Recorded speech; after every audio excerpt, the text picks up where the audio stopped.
je m'apprête à regarder The Amazing Bulk. 1.7 sur 10 par IMDb, film réalisé entièrement avec des images de synthèse trouvées sur des sites comme eBay. Le résultat final a cette tronche et ça dure 1h15. On croirait que c'est une énorme blague, mais non. Le film a reçu des critiques globalement négatives, ciblant son jeu d'acteur, son montage, la logique de l'intrigue, ses effets visuels et sa réalisation. La façon dont le film a été tourné rend tout à fait impossible de le suivre comme un film devrait être suivi. Mais selon son réalisateur, Lewis Schoenbrunn, il n'a jamais eu initialement l'intention de faire un mauvais film. Oh, je suis complètement flabbergasté. C'est vraiment l'histoire d'un réalisateur qui en avait rien à foutre. Ah oui, parce qu'en fait, The Amazing Bulk est une parodie du film de super-héros Hulk. Ça vous dit peut-être quelque chose parce que j'en ai déjà parlé dans le passé, mais je ne l'avais jamais vu. Jusqu'à présent.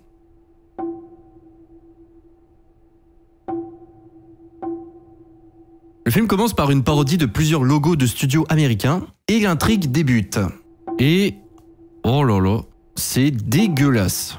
Je sais même pas comment je vais faire pour résumer tout ça sérieusement, mais en gros, une femme marche et se fait agresser. Du coup, juste après son agression, un gros monstre mauve surgit et tue le gangster. On notera ici une petite faute de timing puisque l'intervention du super-héros a été faite après la mort de la victime. Du coup, il n'y avait plus personne à sauver, elle n'était déjà plus là. Il part ensuite en courant et cette séquence sert d'intro. The Amazing Bulk.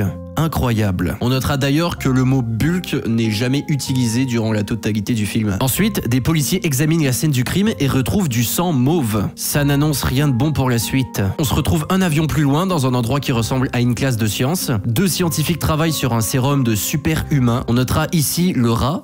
Bon, alors, je veux bien que ce soit fait en image de synthèse, mais là, par exemple, il n'y a aucun effort. On notera également le son qui est pas mal.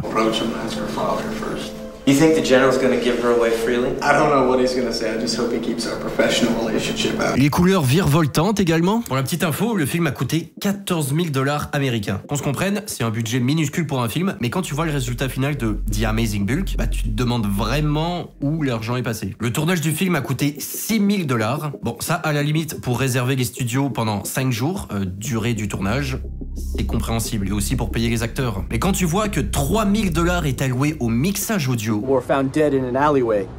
Guess which one had your wallet?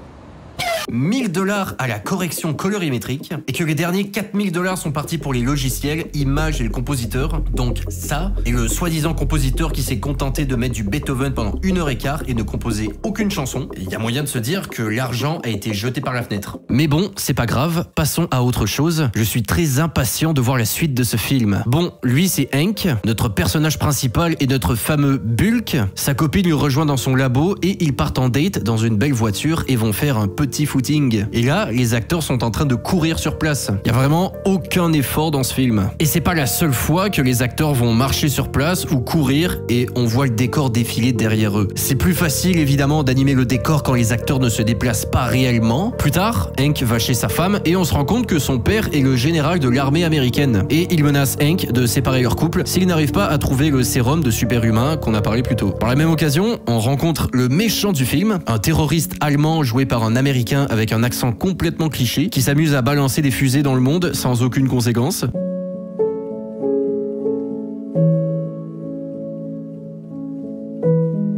Oui, ça c'est des vraies images du film. 14 000 $ américains.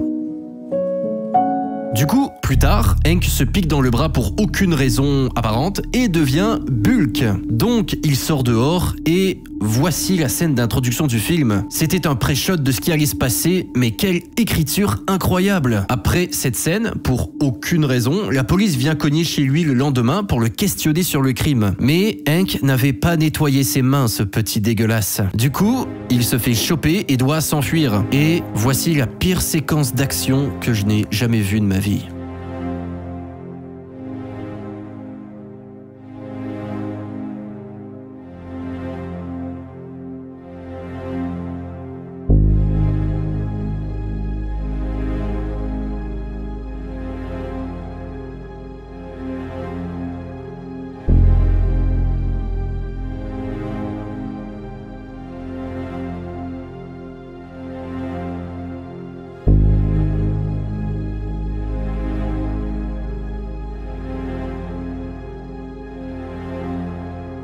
Et là, du coup, Hank se fait choper et se fait envoyer dans le QG du méchant allemand pour l'arrêter. En 30 secondes, il tue tout le monde, il n'y avait pas trop d'enjeux. Ici, je tiens à remarquer que c'est la seule et unique séquence entre le héros et le vilain. En général, les relations héros-vilain, c'est super important pour le récit d'une œuvre. Ça aide à l'immersion, ça aide aussi à l'empathie, ça aide pour faire les enjeux, ça aide à plein de trucs. Mais là, on a juste Hank qui l'écrase comme une merde sans dire le moindre mot.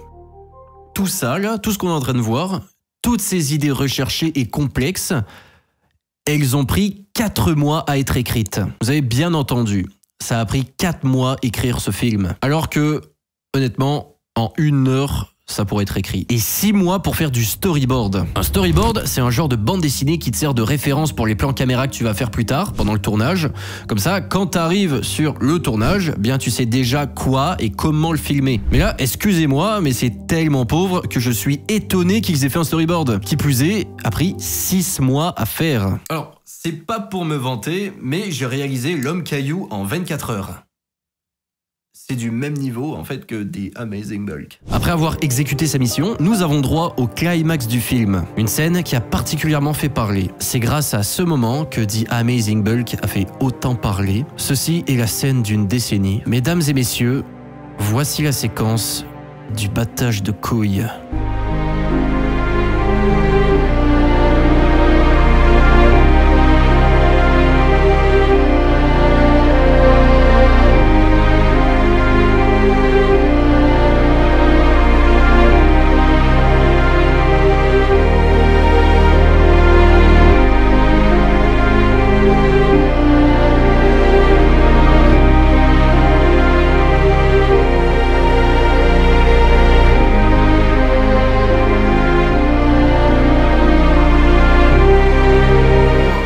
Complètement flabbergasté. Je me demande ce que les gens ont pensé de cette œuvre. C'était la pire poubelle que je n'ai jamais vue. Après visionnage, j'ai perdu des cellules de cerveau et je me sens plus stupide.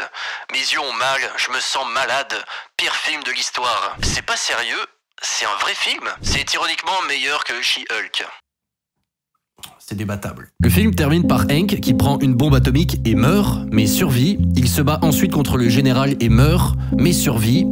Fin. Alors, c'est le cas de le dire, mais c'était un film spécial. Faut-il le montrer dans les écoles de cinéma? Peut-être bien. C'est vraiment l'histoire d'un réalisateur qui en avait rien à foutre. J'ai vu qu'il avait fait d'autres films également. Je sais pas si c'est autant bas les couilles. On verra. Peut-être qu'on checkera ça un jour. Et aussi, évidemment, vous pouvez vous en douter, mais un film aussi nul que celui-là a connu une grande popularité et a aujourd'hui sa petite communauté de trolls. Ça fait partie du genre d'œuvre tellement nulle que tu te prends d'affection pour elle. Et je vous avoue que c'est un peu mon cas. Mais après, si je suis très honnête, il y a rien qui va dans ce truc. J'attends tout de même une suite à ce film sorti en 2012. Merci de m'avoir écouté.